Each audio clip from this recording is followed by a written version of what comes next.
है कि पिछले चंद हफ्तों के अंदर बेहतरी हमें नज़र आई है और अल्लाह ताला के करम से और अवाम के ताउन से और इंतज़ामिया हुकूमत की मेहनत से सूरत हाल बेहतर हुई है, बल्कि ये कहना चाहिए कि बहुत बेहतर हुई है।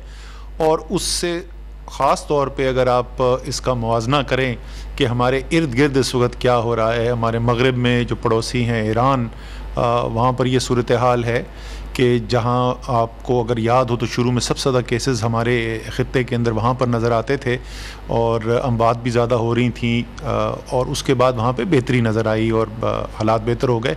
अब दोबारा से वहाँ पे एक दूसरी स्पाइक आई है और ये सूरत हाल है कि जो पहली स्पाइक जो थी, पहली जब केस थे, तो उसमें जितनी ज़्यादा से ज़्यादा तादाद में अमवात हो रही थी, पिछले 2 हफ्ते से ईरान में उससे भी ज़्यादा इस वक्त अमवात हो रही हैं। दूसरी तरफ अगर हम भारत में देखें तो वहाँ पर भी केसेस जो हैं उनकी तादाद तेज़ी से बढ़ती चली गई है और 50-50 हज़ार से ज़्यादा केस एक एक दिन के अंदर इस वक्त भारत में नज़र आ रहे हैं और 750, 800, 850, कल तो 900 से ज़्यादा अमवात हुई एक ही दिन के अंदर भारत के अंदर। तो हमारे इस ख़ित्ते के अंदर भी अगर हम देखें तो अल्लाह ताला ने ख़ास करम किया है और मैं ख़ास तौर पे दोबारा मुबारकबाद दूंगा पाकिस्तान की आवाम को और तमाम वो सेहत का अमला जो हमारे फ्रंट लाइन वर्कर्स हैं, डॉक्टर्स, उनको और पैरामेडिक स्टाफ, नर्सेज, उनको भी खराज तहसीन पेश करना चाहता हूँ।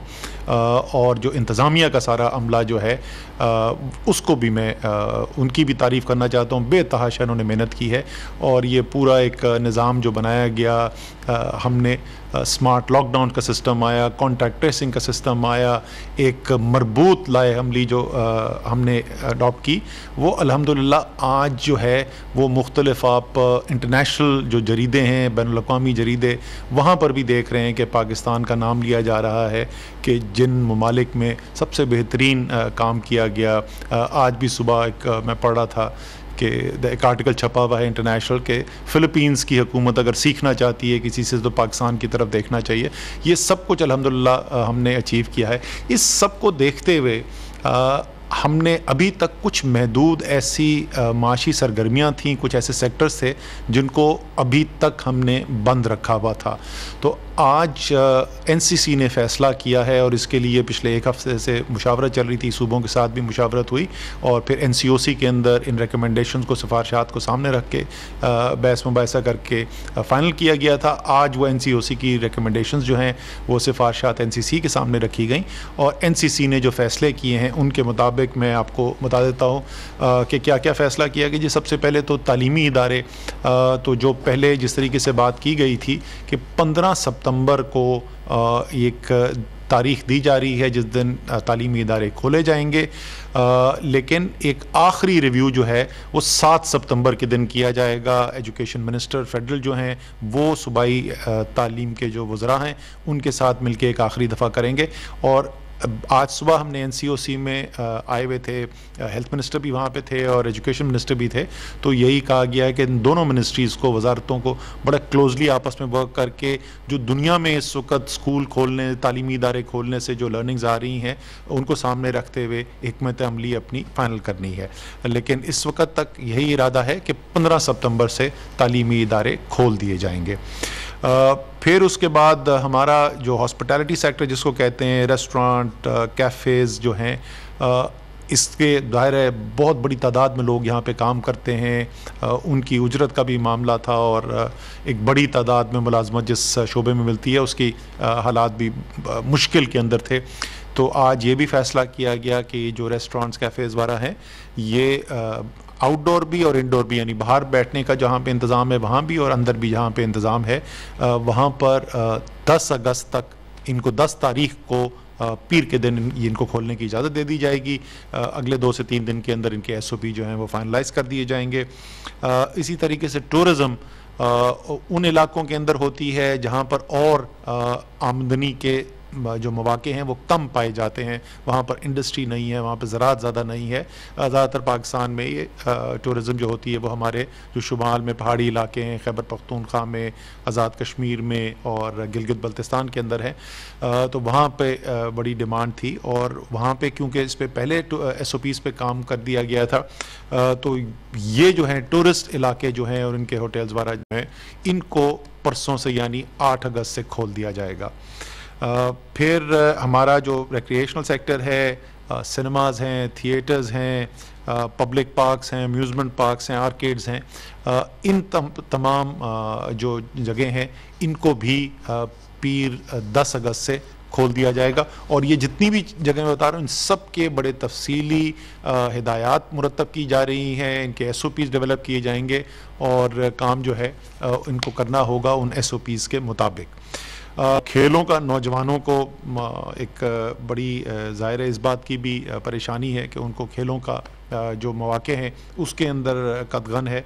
तो जो नॉन कॉन्टैक्ट स्पोर्ट्स यानी जिसमें जिस्मानी टकराव नहीं होता, यानी जिस्मानी टकराव वाली कैसी कौन सी हैं जी, कबड्डी है, कुश्ती है, रग्बी है, बॉक्सिंग है, इस किस्म की स्पोर्ट्स के अलावा जो बाकी स्पोर्ट्स जो हैं उनकी इजाज़त दे दी जा रही है। इवेंट्स भी ऑर्गेनाइज़ किए जा सकते हैं, लेकिन ऑडियंस के बग़ैर।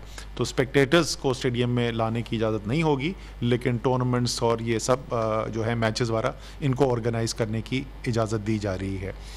इसी तरीके से जो इंडोर स्पोर्ट्स क्लब्स और इंडोर जिम्स जो हैं उनको भी खोलने की इजाज़त दी जा रही है 10 अगस्त से। ये दोनों चीज़ें जो हैं ये 10 अगस्त से खुल जाएंगी। फिर हमारा ट्रांसपोर्ट का शोबा है जी। ट्रांसपोर्ट में एयर ट्रैवल, रोड ट्रैवल जो है, रेलवेज़ जो हैं, इन सब को जो है दो मुख्तलिफ नौइयत की यहाँ पर रिस्ट्रिक्शंस थी, कदगन लगी हुई थी। एक तो ये कि कितनी ट्रेनें चल सकती हैं, कितने फ़्लाइट्स ऑपरेट कर सकती हैं, और दूसरा कि वो किस ट्रेन स्टेशन तक जा सकते हैं और किन एयरपोर्ट्स तक वो जा सकते हैं। तो ये जो कदगन है ये ख़त्म की जा रही है, यानी एयरलाइंस और रेलवे जो है वो फ्री होगी, किसी भी रेल स्टेशन पे वो अपनी गाड़ियाँ ले जा सकते हैं और जो उनकी नॉर्मल जितनी भी ट्रेन्स हैं, रेल कार्स हैं, रेल गाड़ियाँ हैं, वो उनको चला सकते हैं। इसी तरीके से एयरलाइंस जो हैं वो तमाम अपनी फ़्लाइट्स जो हैं वो अपनी कमर्शियल नीड्स के मुताबिक ऑपरेट कर सकते हैं, उसके ऊपर कोई पाबंदी नहीं होगी और किसी भी एयरपोर्ट पर भी वो फ़्लाइट्स ले जा सकते हैं। लेकिन ट्रेन के अंदर भी और जहाज़ के अंदर भी जो इस वक्त रिस्ट्रिक्शन लगाई हुई है, यानी कितने लोग बैठ सकते हैं, सीट छोड़ के सीट होगी, ये जो बंदिश है ये सितंबर के आखिर तक जारी रहेगी। और उस वक्त दोबारा सूरत हाल को रिव्यू करके इस वक्त आइडिया ये है कि 1 अक्टूबर से फिर वो भी नॉर्मल कर दिया जाए इंशाअल्लाह ताला, अगर अल्लाह ताला का करम रहा। लेकिन इस वक्त तक ये फ़ैसला है कि 30 सितंबर तक वो जो रिस्ट्रिक्शंस हैं वो जारी रहेंगी। रोड ट्रांसपोर्ट जो है वो भी, उसको भी खोला जा रहा है। तमाम जितनी भी बंदिश थी वो ख़त्म की जा रही है, लेकिन साथ ये उसकी भी SOP डिफ़ाइन होगी। ख़ास तौर के ऊपर जो हमारी मेट्रो और दूसरे ऐसी बसेस हैं उसमें खड़े होकर ट्रैवल करने की इजाज़त नहीं होगी। मैं तफसील में टेक्निकल नहीं जाना चाहता, लेकिन बहुत जो ख़तरा है उसका फ़र्क है पैसेंजर्स बैठ के उसमें ट्रैवल कर रहे हों या वो उसमें खड़े होकर ट्रैवल कर रहे हों। और भी इसके अलावा जो SOPs हैं वो भी डिफ़ाइन कर दी जाएंगी और ये भी जो है ये 10 अगस्त से खोल दिए जाएंगे। फिर मैरिज हॉल्स, ये एक और चीज़ है जिसके ऊपर बहुत बात की गई है। तो वो भी हम इस वक्त फ़ैसला कर रहे हैं कि 15 सितंबर से मैरिज हॉल्स खोले जा सकते हैं। होटल्स भी जो हैं वो शादी के फंक्शंस कर सकते हैं और इसमें कुछ तो वैसे भी हम स्टैगर करना चाहते थे। ये जो एक्टिविटीज़ हैं मैं इसके बाद में थोड़ा सा तफसील में भी बताऊँगा, लेकिन ये जो है इसको 15 सितंबर से खोला जा रहा है। Business centres, expo halls, spas, beauty parlours वगैरह जो हैं वो तमाम उनको भी खोला जा रहा है 10 अगस्त से। जो हमारे मज़ार हैं बुज़ुर्गों के, हमारी जो हस्तियां हैं जिनके पास लोग अकीदत के लिए, हाज़री के लिए जाते हैं, दुआ के लिए जाते हैं, उनको भी तमाम को ऑपरेट करने की इजाज़त दी जा रही है, खोला जा रहा है। अगर वहाँ पर कोई ऐसा बड़ा मसलन कोई उर्स हो रहा है जिस पे बड़ी तादाद में लोग वहाँ पर आने हैं, तो वो फिर प्रोविंशियल जो सूबाई इंतज़ामिया है उससे पहले परमिशन ज़रूर लेनी होगी, और उसके खुसूसी तौर के ऊपर कोविड के जो एहतियात के SOPs बनाए जाएंगे उनको फॉलो करना ज़रूरी होगा। और आखिरी चीज़ ये कि पिलियन राइडिंग यानी जो मोटरसाइकिल के ऊपर आप एक से ज़्यादा लोग बैठते हैं, उसकी भी इजाज़त दी जा रही है उसके SOPs के साथ, और वो भी अलाउ कर दिया जाएगा। इसके अलावा जो औकात कार थे मार्केट्स के खुलने के, दुकानों के खुलने के, और जो हफ्ते में छुट्टी वाला मामला था, वो जो कोविड आने से पहले यानी मार्च से पहले जो सूरत हाल थी, क्योंकि वो मुख्तलिफ शहरों के अंदर, मुख्तलिफ सूबों के अंदर वो मुख्तलिफ थी, वो जो भी उनकी नॉर्मल ऑपरेशंस का दायरा कार था, चाहे वो छुट्टी के दिन का मामला हो या वो उनके औकात कार से मामला हो के मामलात हो, वो उसी पुराने सिस्टम पर रिवर्ट किया जा रहा है। जो कोरोना की वजह से इनके औकात कार और दिन जिन पे वो काम कर सकते थे, वो पाबंदी ख़त्म की जा रही है। ये सब हम कर तो रहे हैं, और आपको बताया कि ये करने के लिए जो सूरत हाल पैदा हुई, जिसकी वजह से हमें यह मौका मिल रहा है, और ये बहुत सारे दुनिया में ममालिक हैं जहाँ पर आज भी ये मौका नहीं है, क्योंकि सूरत हाल, जैसे मैंने अपने ख़ित्ते की बात की, इसी तरीके से आपको बताया अमेरिका में, मेक्सिको में, ब्राज़ील में, यूरोप में बहुत सारे ममालिक जहाँ बेहतरी हो गई थी, वहाँ दोबारा स्पाइक नज़र आनी शुरू हो गई है। UK के अंदर हम यही देख रहे हैं, हमें जापान में नज़र आया है, या ऑस्ट्रेलिया के अंदर नज़र आया है, स्पेन के अंदर केसेस दोबारा बढ़ने शुरू हो गए हैं, इवन चाइना के अंदर आपने देखा था कि जहाँ बिल्कुल ख़त्म हो गया था, वहाँ पे केसेस दोबारा आ गए, हांगकॉन्ग के अंदर केसेस बढ़ने शुरू हो गए। तो ख़तरा टला नहीं है। बेहतरी इसलिए हुई है कि एक मरबूत लाए अमली के साथ काम किया गया, एक स्ट्रैटेजी बनाई गई, बड़ी वाज़ेह स्ट्रैटेजी थी, उसको हमारी इंतज़ामी जो मशीनरी है सूबों की, उन्होंने इम्प्लीमेंट किया ग्राउंड पर। NCOC एक उसका समझें आप एक नर्व सेंटर के तौर पे काम करता रहा, रोज़ाना की बुनियाद के ऊपर सूरत हाल को देख कर फैसले करते रहे, और जहाँ जहाँ जैसे जैसे स्ट्रैटेजी तब्दील करने की ज़रूरत पड़ी वो भी हम करते रहे। लेकिन ये इस वजह से, और अवाम ने भी साथ ताउन किया। मैं बार बार ये बोलता हूँ, ये अवाम के ताउन के बगैर ये मुमकिन ही नहीं था। तो ये आपकी कामयाबी है, पाकिस्तानी कौम की कामयाबी है। लेकिन ये ऐसी चीज़ नहीं है जिसमें ये कोई क्रिकेट मैच नहीं है जिसमें आप जीत गए, अब आप 7 विकेटों से मैच जीत गए, मैच ख़त्म हो गया। ये जारी है सिलसिला।